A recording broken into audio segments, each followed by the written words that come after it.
What's up, you guys? It's Can't Wheelie Bro. In this video, I'm going to be showing you my complete setup on my stunt bike and what to expect if you're going to build your own. Call it how it is. I promise I swear. What's up, guys? By now, everybody pretty much knows what I ride, but if you don't, this is an 0304 Kawasaki ZX6R or 636. Which is probably one of the best bikes for stunt riding for a ton of reasons, but we'll get into that in a second. But the purpose of this video is just to show you guys all the parts that I have on it, everything that I've done to it to take it from stock to, you know, a full-blown stunt bike, and all the things that you're going to need to do and kind of what you can expect as far as price and how much of a pain in the ass it is to determine if it's something that you really want to do or not. So a pretty obvious thing first off is that you're going to need a bike. For a stock 0304, you're looking at $3,000, $3,500 roughly. One that's stunted might run you a little bit more, but probably in the same range. And you'd probably be crazy to pay for one over $4,000. So, you know, we'll start up at the front. This front end is completely stock. You know, 0304 front wheel, rotors, brakes, all that. Come down here to the radiator. This cage that's on here, I don't know what brand this is. Good idea to get one of these. It just gives you a little bit more sturdiness. It's a little more rigid. You know, I mean, if you have cages on your bike, it's probably going to protect, you know, your radiator and stuff, but it's never a bad idea to have one of these. And some of them, not this one, have a extra brackets to help you mount additional fans. Up here, this is new to my bike. These are Pro Taper bars. Personally, coming from clip-ons, I like the Pro Taper bars better, but I will note that the clip-ons that I had weren't, you know, the adjustable clip-ons that go up and down. They were only the ones that are basically just like straight stock clip-ons. It's these right here. These are made by Sick Innovations, and they're not bad bars, but you just see they were mounted down here below the triple, and you'll see how much more room that I have. You know, and these, they're high up enough, but you can adjust the Pro Taper bars forward and backwards. You see it has like a gauge here to give you an idea of where you're at with the risers. So, and it's just drilled into the stock triple. You know, this whole front end came off of a parts bike I got, so I just ran with it. Moving a little farther down, we got the gas tank, of course. You can see that this one's been dented. I do want to send either this tank or the other tank I have off and have them, I have a guy that can, you know, cut the top off of it and make a flat top with a dovetail. And it just looks a lot cleaner, and it's a little bit more functional because your butt right here, I mean, there's a little lip there, but it's not enough. So another thing with the 0304s or just 636s in general, this is an aftermarket frame made by Badass Industries. I don't remember off the top of my head what these cost to buy, but I think it's around $1,000, and it's going to run you a while because these are made to order. I don't think anybody stocks these.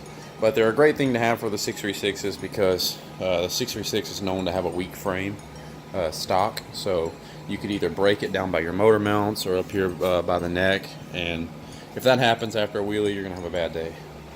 So the next part of the ensemble is the stunt cages. Obviously, if you're going to do any sort of parking lot stunt riding, this is probably one of the first things you should invest in because, I mean, you know, even if this had fairings on it, you can see that that stator cover right there sticks out pretty far. So your engine covers on each side are subject to damage, and of course your frame and anything else. So you got to have cages. I have no idea what brand these are. These came from the parts bike that I bought.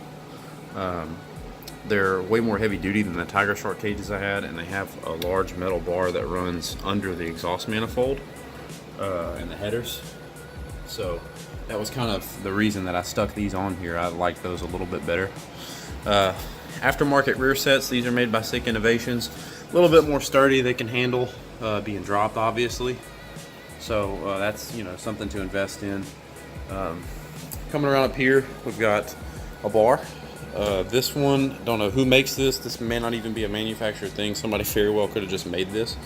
But it bolts onto the stock subframe. And of course, hole in the seat for recon wheelies, recon circles, put your foot back here, whatever. The seat is what it is. It's got HT Moto grip on it, which somebody else had done, but you can see the seat standers are eating it up. This right here is a Sick Innovations tail saver. My buddy Jerry is actually letting me try that out right now to see if I like it or not.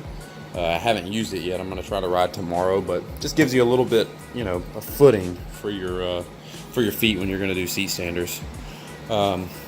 Here, sub cage. This is also made by Sick Innovations. It's just, you know, it's just better than stock. It's, you know, something that's a little bit more rigid.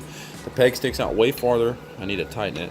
Sticks out way farther, so when the bike hits the ground, you can see the contact points here, and then you look at the cages over here, and you've got, you know, something that just keeps the whole body of the bike up off the ground.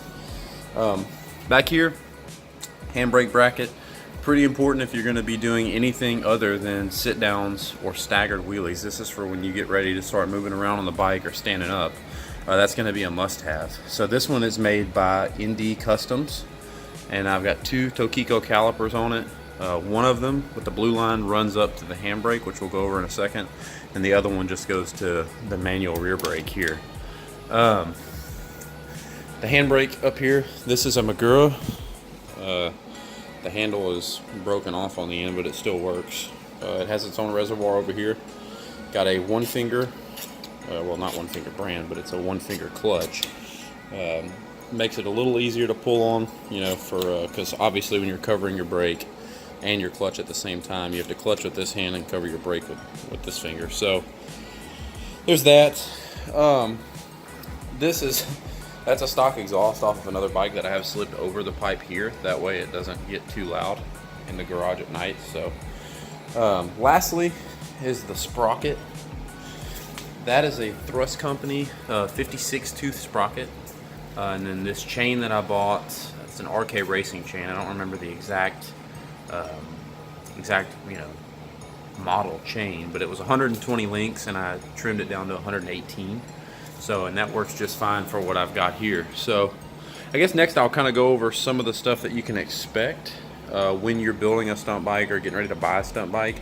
Another thing I'll add in this whole video that I'll put a link at the top. The clean air mod on this bike, and all these bikes, if you're going to stunt them, if you can do a clean air mod on it, you need to do it. And I'm not going to get into that. I'm just going to link the video. But basically what that is there's a line that runs from some vents on the top of your motor up to your airbox, and you're basically just deleting your airbox from that line. That makes this line just go all the way around back to the case on the top.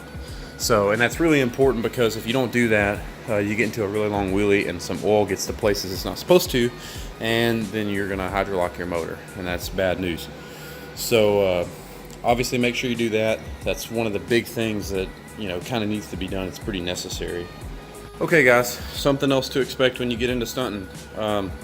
Some of you get lucky and you get one good stunt bike and you never have to work on it, but the nature of the beast, you're going to drop the bike. You know, you're obviously doing things with it that it's not really intended to do. So I've gone through now 2 different 0304s. This is the original motor that came in mine. That's a parts motor. I've got the other motor in the bike right now. Extra set of cages. There's the Tiger Sharks. There's another wiring harness there. Exhaust manifold or exhaust headers and full exhaust. There's a head with a cam cap. Lots of stuff.